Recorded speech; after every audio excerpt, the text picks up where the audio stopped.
Scary, right? Do you like jump scares and stories about epileptics fighting zombies? Well, Roots of Insanity might be for you then.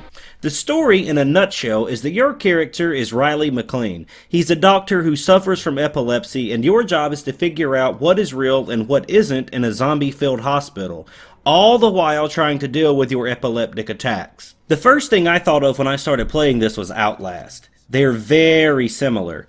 You have a camera that gives you night vision, but the batteries only last a certain amount of time, so you have to be careful how often you use the camera, and you always have to be on the lookout for more batteries or it will die. You get your objectives and story progression mostly through the notes that you find in different areas as you move throughout the hospital.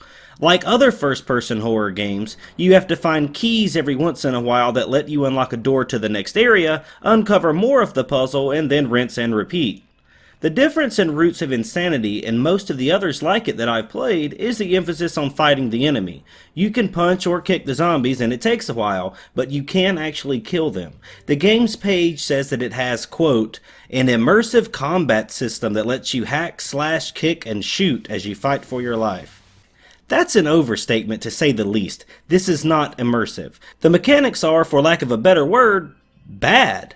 It doesn't feel like you're doing anything other than clicking, and sometimes the hitbox feels off, like you're hitting the zombie in the head, and you see that on the screen, but it isn't registering in the game. It also puts you up against more than one opponent sometimes, and that's just a nightmare. It isn't fluid enough to have you fighting more than one enemy at a time, and overall, the fighting here is one of the worst parts of the game. A great part of the game, though, is the music and sound effects. When you're walking around in the dark, it creates a really tense feeling, and you're always on edge. Combine that with the occasional jump scare and you've got yourself one of those games that might be fun to watch someone stream.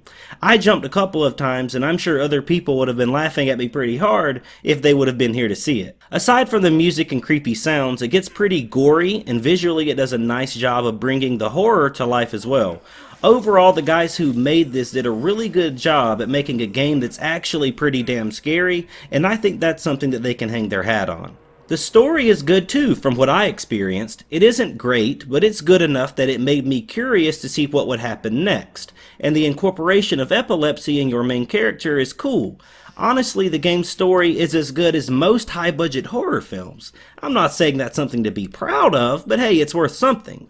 Overall, I'm okay with everything I was given during my brief time playing this. Is it basically Outlast? Yeah, pretty much. Is it worth playing? Yeah, I still think so. The music and the atmosphere are scary and that entertained me, so even though the combat system is mostly awful, there was enough there to keep me going. Well, that is Roots of Insanity, guys. If you liked it, leave a like. If you like me, subscribe. Don't forget to click the link below to join our Discord. Remember to check out the Patreon, and I'll see you on the next one.